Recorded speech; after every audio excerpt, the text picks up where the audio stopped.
Ipapresent ko ngayon is ang digital camera. So ngayon, ang front digital camera muna ang aking i-discuss. Digital camera. Overview. Digital cameras produce pictures by capturing or recording the characteristic of light from a sense of subject. The main parts of the camera that are involved in process are the camera body, camera shutter, the camera lens, the lens of aperture, and the camera's image sensors. So i-discuss ko naman ay ang parts ng mga digital camera phone. So first is viewfinder. The viewfinder is the hole in the back of the camera that photographer looks through to the aim the camera. Some viewfinder use the mirror inside the camera to look through the lens. Other viewfinder are simply holes through the body of the camera. Next naman is shutter release. The shutter release is the bottom of the raise shutter inside the camera of a specific amount of time to allow light of expose the film. Essentially is the trigger and how you physically tell the camera to take a picture. Next is shutter. The shutter is a open piece of metal or plastic inside your camera that prevent light from reaching the film or digital sensors. The shutter is opened or released by the shutter release button. The amount of time the shutter stays open is controlled by the shutter speed settings. Next is shutter speed control. The shutter speed control is the place on the camera where you set the amount of time of the shutter will remain open. The shutter speed is the measure in fraction of a second but is generally shown as the denominator only. For example, 1/60 of a second is showing on 60. Next is F control. The F control is where you will select the aperture, the size of the shutter opening. It along with a shutter speed are two main factors used to control the exposure of the photography. Next is film speed or ISO control. The film speed control allows you calibrate your camera meter to the film speed to the speed so that will get the accurate exposure reading. The film speed be sent electrically through a menu on a automatic camera or via a snap-on manual. On a manual camera, the control is often integrated with a speed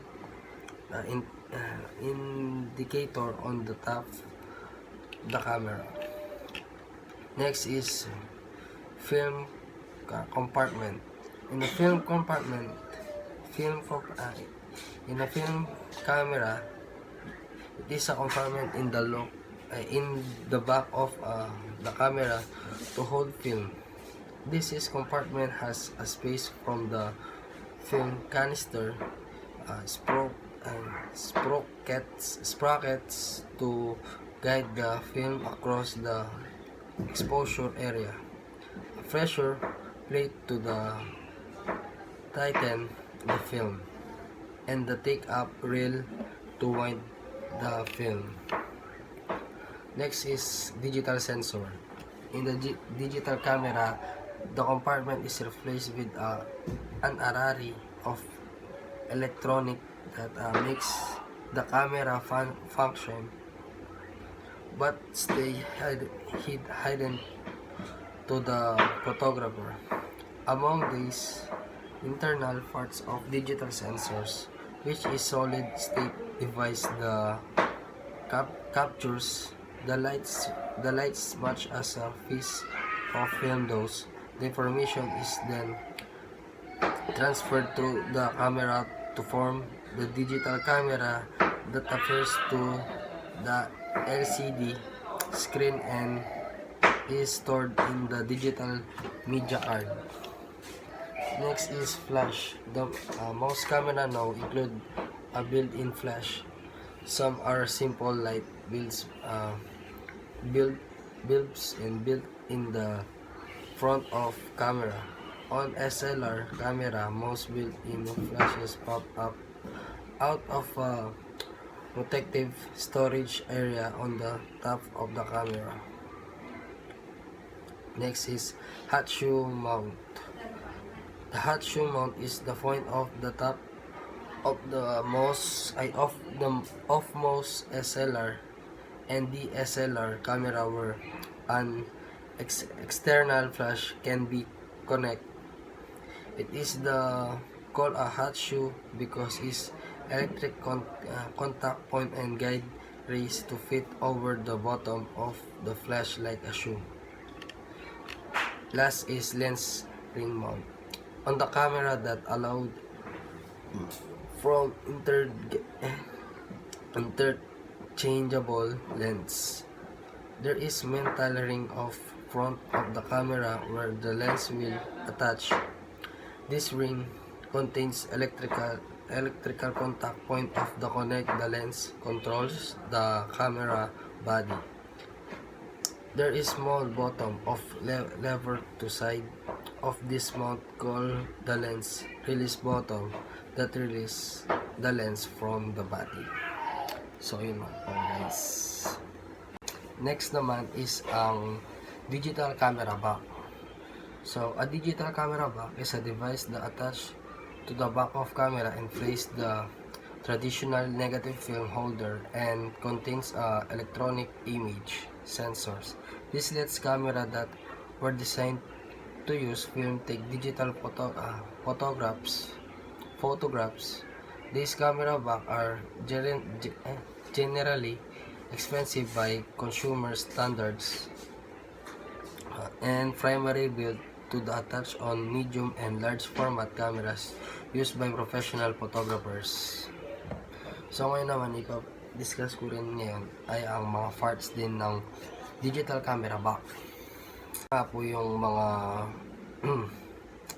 parts ng digital cam. Shutter button. Press the button all the way to take a picture. Next is control buttons. Adjust various camera settings.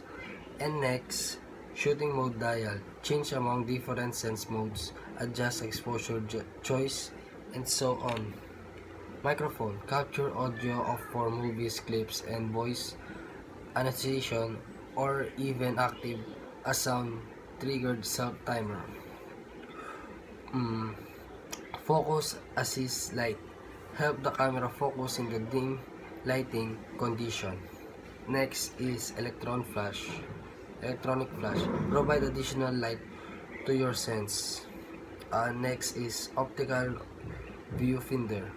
To frame and composure feature. Zoom lens and control. Magnify or reduce the size of the image. So yun lang po guys.